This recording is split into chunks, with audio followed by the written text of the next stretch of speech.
So this video is going to be jam-packed with information on exactly how you can go about starting your own recruitment company. I started my own recruitment company when I was 25 years old. I've been in the game for 10 years. I have, alhamdulillah, made a lot of money in my own recruitment company. In fact, 6 months in, I was making £20,000 a month. I've given examples of that. I've shown you guys how I was making money. I've even shown my bank statements. There are videos of me first on YouTube talking about how and what I did to start my own recruitment company. You guys have seen me transition from different offices.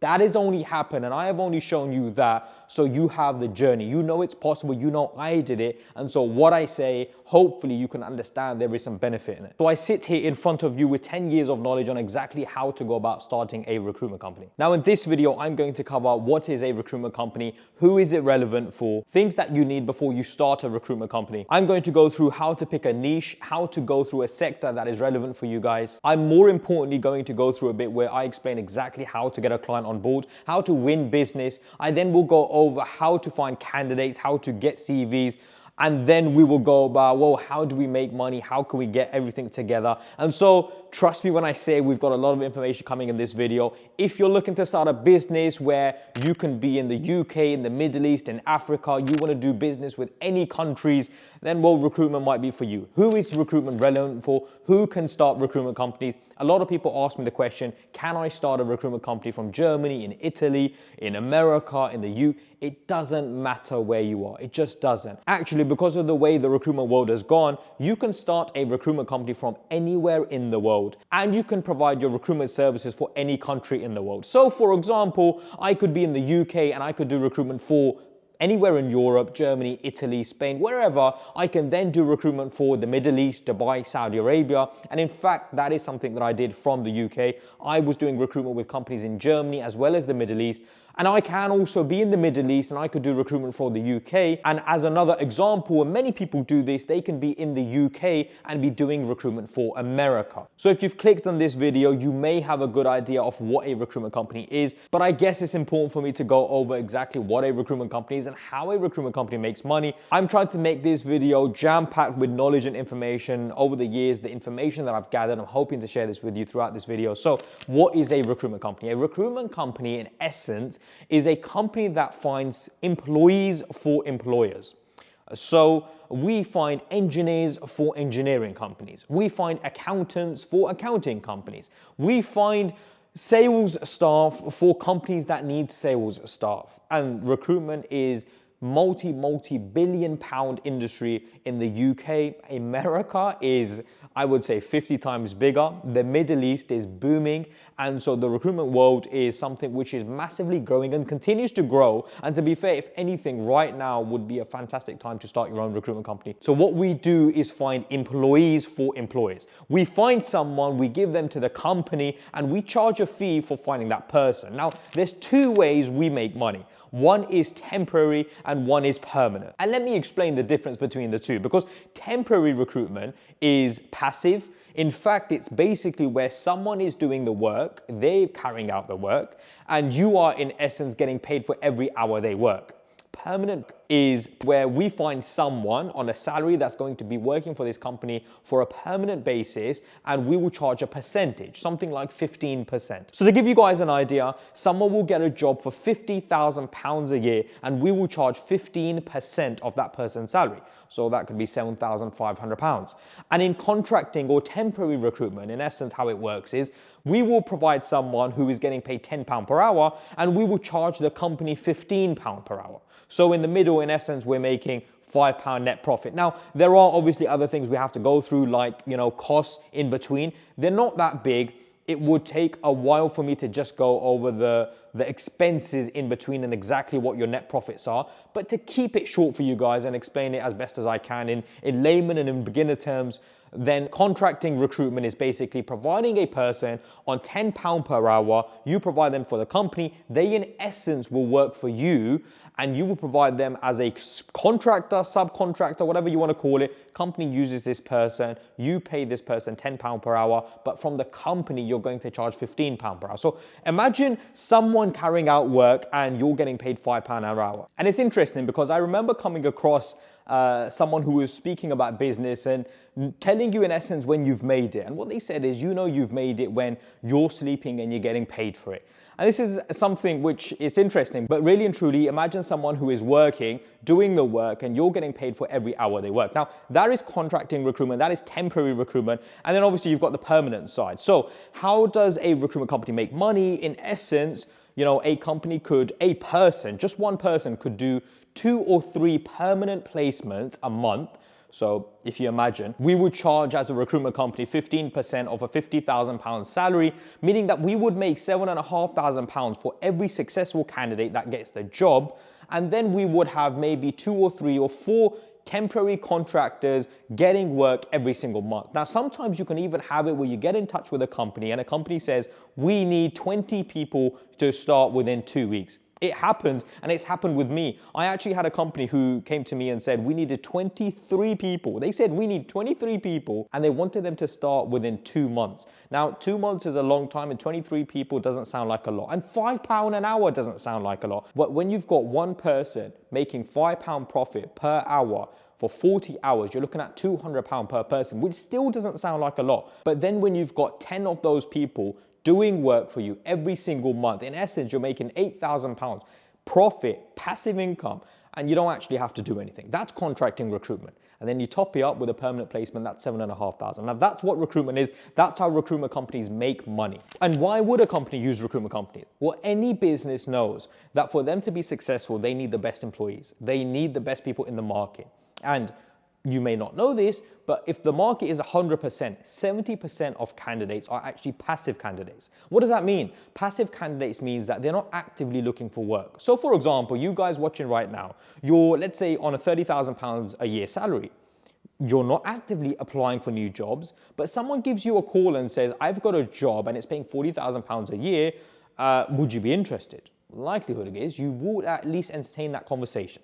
And that is 70% of the market. So it's very difficult for a company to go and attract these candidates because they can only attract 30%. We can attract 70%. How? Again, I will go through that. But the point though being is, as a recruitment company, we have access to a lot more candidates than a company would ever get access to. Now, they can hire people, but even when they hire people, if you come with the right product and you come with the right service, which basically means they are looking in a particular part of the industry and you come with a candidate that they need, well, they have to say yes. And because if a company needs, for example, a software engineer with X and X and X skill, and they use 10 of those, for example, and this company is looking for 3 people. If you call them with, I have this person who's looking for work and he is interested and he's local to you, that company is going to be interested. That company is going to want to have a conversation with you because as recruitment companies, we don't sell something that the company doesn't want. Actually, we're selling something to the company they need. If they don't hire these positions, it impacts the business massively. If we don't get these jobs and these positions filled, the business does actually start getting affected very badly. Projects don't get completed, work doesn't get done, and so it really is problematic. Remember that as someone who is starting a recruitment company, we're not just cold calling and doing sales and begging people to work with us. That's not how we do work. Actually, we are in charge. We have a product that is very valuable, that is very good. In essence, we are providing that candidate to the company because they need that person. For example, you guys are sitting there now, let's say you work in sales and I give a call to your manager and I say, I've got this really good salesperson, he's got good experience, he's in the industry, he's local to you, and he can come in next week to have a conversation and have a chat with you. Your manager would at least entertain that call. And that's the point, because we are providing something they need. We're not providing something they don't need. But I want to get into the really juicy parts. I want to get into exactly how you guys can go about starting your own recruitment company. What are the sort of things you need? What do you need to start your own recruitment company? Now, when I started my recruitment company at 25 years old, I started from my living room. I didn't even have a website. I didn't have business cards. I didn't have a logo. I didn't have none of this crazy marketing. I didn't have an Instagram page or anything like that. Actually, I started the old school way, and I would recommend you guys starting the old school way in saving money. I think that's the most important thing. Saving money in, making sure that how you actually make money, you concentrate on that, which by the way, we're going to go through. And I want you to bear in mind, and everything is a step. So you need to take every single lesson in, and you need to tell yourself, because there are going to be parts in this video where you tell yourself, you know what, it's not possible, can't happen. It doesn't happen. I have started a recruitment company many times. People, if you know someone who has started a recruitment company, then you know it can happen. It does happen. And in fact, people do start recruitment companies. It's a huge, huge market, and a lot of people can benefit from this market. And actually, I would say not enough exposure is being put on how to start a recruitment company, but I guess that's what we're trying to change. So when I started from my living room, I had a laptop that I had from university. Now think about that. When I was 21 years old, I had a laptop which in essence was just about working when I was 25 years old. So that's the laptop that I used. I put my mobile phone on unknown and private in essence, wherever you're based, I guess, whichever country you're from. I put my phone on private, and then I called companies. I cold called companies. I sent emails from my laptop and obviously my Gmail setup, which maybe cost me 20, 25 pounds. And I also did get services on with a job board. Now, what's a job board? That's the sort of stuff we're going to cover on near the end of the video, where I'm going to explain exactly how we find candidates. So bear with me on that. So what do you actually need? Well, not a lot. Actually, you just need a mobile phone. You need a laptop. You need to be able to call. You need probably some privacy. You need some quiet period. And do you need to be doing this all day, every day? No. A lot of people start recruitment companies part-time.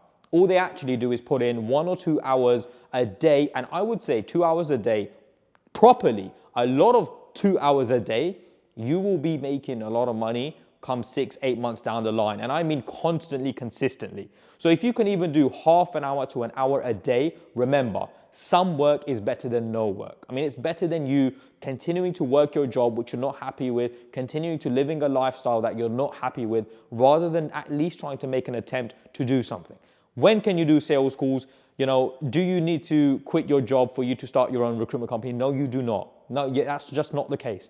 You can send emails, and I'm going to explain exactly how to send emails. You can make cold calls in your break time. Even if you make 6, 7, 8 calls every single day, if you know how to make calls, if you know how to exactly go about making good sales calls, then obviously, even if you make 10 a day, you're going to have good results. And that's what it comes down to. Now, what people do not realize is you don't need 8, 9, 10 clients to work with for you to make £10,000 a month.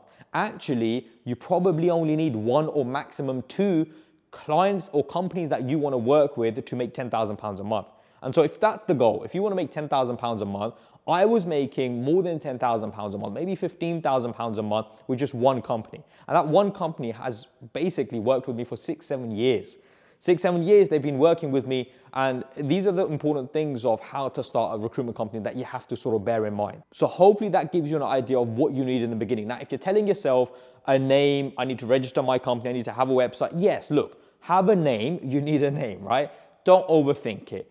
Get your company registered, but make sure it's not about looking the best, having the best website. For the first 4 months of me starting my own recruitment company, I didn't have a website.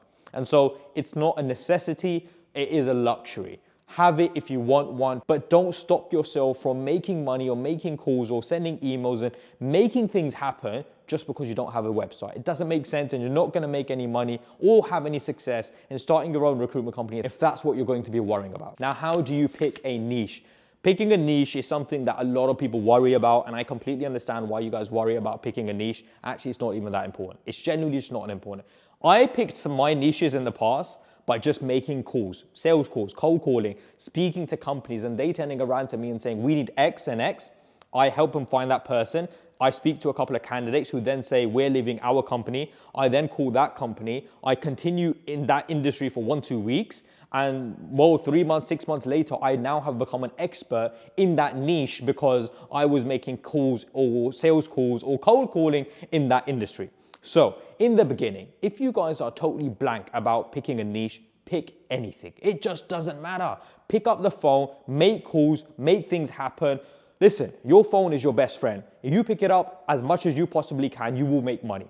That's just the reality of it. So I need you guys to pick up your phones as much as possible and call as much as possible. If you find yourself not making money, that is because you're not picking up the phone. You pick up the phone and you call candidates or you call clients, and you're doing it as much as possible, you will 100% make money. But let me put more meat on the bone in terms of you picking a niche. If you have friends, if you have family, if you have people in your circle that are doing something. Maybe they're an engineer, maybe they're an accountant, maybe your dad is an accountant, maybe your uncle is, in IT. Go to your family and your friends. Look in your circle. You'll be surprised at how many people you may or may not know. And so once you have an understanding of who is in your inner circle, you'll be surprised. I mean, one of your uncles or one of your friends' dads might be a manager in a company and might be able to get you an in with a company. And sometimes it is just that. Sometimes it might just be that your dad's brother is working for a company. He's in a low-end job, but actually he knows the manager that does deal with the recruitment companies. And the amount of times I have one business and I have, got in touch with a client or something has happened on the basis of I have a friend who knows someone, puts me in touch with someone, and all of a sudden that client I'm making, and I say this in the most humbling way, 20, 30,000 pounds a month. It generally happens. And so look in your inner circle, your friends and your family, write names down, do it. Write them down and work out who can maybe help you. Ask a question, ask your friends to ask friends, and do that, and you'll be surprised at maybe that's exactly how you go about finding a niche, because you know someone in something, and that is now the niche that you're going to push. And I want to emphasize this, a niche, it could be anything. I mean, it could be engineering, accounting, procurement, HR, it could be IT, it could be healthcare, it could be nurses, it could be teaching. Any job that you can think of, 98% of the time, they use recruitment companies. And so you'll be surprised, even if a company doesn't use recruitment companies, you ask them a question and you say, well, did you use a recruitment company last year? And they'll probably turn around and say yes. So maybe they don't use recruitment companies, but they have to. But let's get into the really, really juicy stuff. How do you get a client, right? How do you get companies? Now, I want you to bear something in mind. As someone who is now running 4 to 5 different businesses, my email does get busy. A lot of emails come through. A lot of companies, sell me services, pencils, stationery, washing machines. You name it, people try selling me through the emails. So emails. Emails is not the best way for you to get business on. Actually, it's sales, cold calling, and I have many examples of me doing sales and cold calling on YouTube. I've done it live and I've shown you exactly how to do it, and I will go through that in this video. But let's go through the emails first, because it's not one or the other, it's doing them both. So emails, I don't send long emails. You know why I don't send long emails? Because companies don't have time. When you're getting 10, 15, 20 emails sent to you every single hour, you don't have time to read 6, 7 sentences. 6, 7 sentences is just way too long. And so in my emails, I will practically write, hi, person's name. I will write, I have an engineer looking for work local to you, whatever the city name, whatever their name, any chance you might be needing this skill set. Regards. That's it. And you guys might be thinking, wow, that's short, that's to the point. Why do I do that? Because actually a response to that is a yes or no. They're going to read that. You probably can read that in about 5, 6 seconds. And that's what the important part is. They need to be able to read that in 5, 6 seconds. They don't have more time than that. When you're getting so many emails, you just don't have time. You're dealing with directors, you're dealing with HR managers, and I wish they had time, but they just don't. So that's all I say. Now, I want you guys to take a screenshot, go back, read it, write it, whatever you need to do, do it, because there is a reason I'm showing you this stuff, so you can really understand how to go and get a client. And I assure you something, if you can send this email 100 times, 200 times, you're going to get a response at least 10 times, 12 times. And what did I say in the beginning? All you need is 1 or 2 companies to make you 10, 15, 20,000 pounds a month. And that little thought in the back of your mind will still tell you it's not possible, but I sit here in front of you explaining exactly how to do it. Listen, I'm telling you exactly how to do it. I'm telling you exactly how it works. You can do your own research, look into it yourself. It is possible, it does happen. A lot of people make a lot of money. You can sit there telling yourself it's not possible, or you can continue listening and understanding how to get clients on, how to make business, how to close business, and how to then get that money. So now that you've learned how to pick your niche, now that you've learned how to find clients by emailing them, well, how do you business develop with businesses? And what I mean by that is, how do you get a company to agree to work with you? As well as doing emails, what else can you do? What else you can do is basically, when you're calling companies and you call a company and you ask them the question, let me explain this. Remember this one line. I have an engineer who has experience on the software side as well as hardware and electrical, and he's local to you. So if he's looking for work and his salary is about 35, 40,000 pounds a year, any chance you might be looking for that skill set? When you mention that line, that one line that I've told you, and you mention it over and over and over again, The amount of interest you will get from companies, you'll be surprised. Now remember, listen, it's very easy for me to just tell you a line, but there are objections that come from that company. You have to know how to deal with them. Because if you don't know how to deal with them, then again, you're going to be in a vicious cycle, right? But I'm trying to get you the door in. I'm trying to get you the foot across in. And so you have to know how to deal with the objections. Because look, once you know how to deal with the objections, closing this company is very important. Now you will say, well, why don't you go through the objections? The problem is there's about at least 100 different objections. Now, it's difficult and it does take hours and hours for me to really explain sales calls and business development. And I need you guys to understand you can't get scared about calling and picking up the phone, because calling and picking up the phone is something that can change your life. And that's something that you have to understand, that by picking up the phone, it could change your life. So it's either you deal with something that you might be a little bit scared about, might be a little bit nervous about, and you deal with it hands-on as a person who wants to do well for himself, as someone who actually wants a successful business, or you get nervous, you get scared, and you don't pick up the phone. So if you're prepared, it will be easier for you to make these calls. That one line, remember that. Now, when you make that call over and over again on a daily basis, 10 times a day you're making that call, and then you're sending the emails on an everyday basis, remember what I said, you need 1 or 2 clients to make you 10 or 15,000 pounds a month. And that's all it is about. You need to make 10 or 15,000 pounds. And when you're calling companies and when you're speaking to them, though I can't give you every single objection, I want you to understand something and use this as a template, right?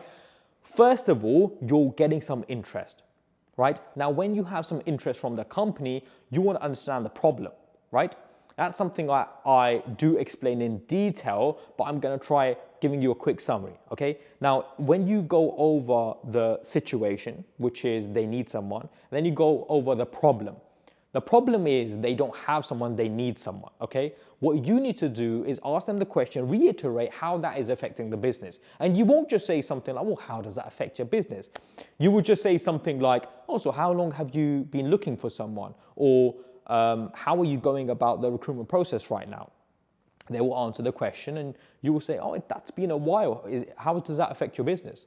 That's how you would say that, right? You would say, it's been a while, how does that affect your business? They will say something and then you will say, right, okay, crikey, okay, fine. What I'm going to do for you now then is X and X and X, and you find the person, right? Asking questions and how you ask questions is the difference between you being successful in recruitment and not being successful. And by the way, this isn't just recruitment. It's actually in any sales business. If you guys want to be successful, the only way you're going to be successful is asking questions in an appropriate and the correct manner. If you ask questions like, do you need or do you use recruitment companies? And they say yes. And do you need an engineer? Yes. Okay. Can I send you CVs? Yes.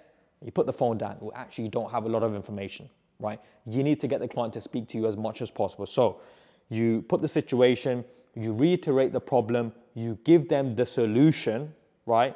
That's then when you can start closing, and you can say something along the lines of, well, I'm going to try finding candidates for you in, a matter of a day, and I'll make sure that CVs are on your desk by 9 o'clock in the morning, right? Starting a recruitment company, it is easy as well as difficult.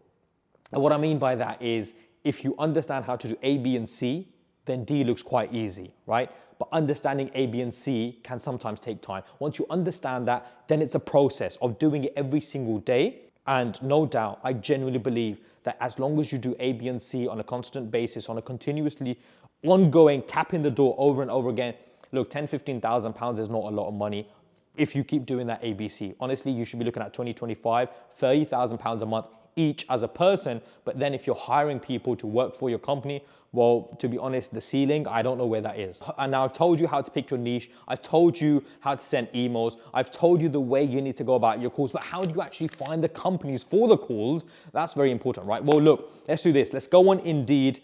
I want you guys to go on Google, Indeed. Let's put this in right now. We've gone on Indeed. We're going through and we're going to type in, hardware engineer, right? We've typed in hardware engineer. Now we're looking at all these companies and they're looking for people, and we're going to go up and down and we're going to see, well, look, there is a company that is looking for someone right now.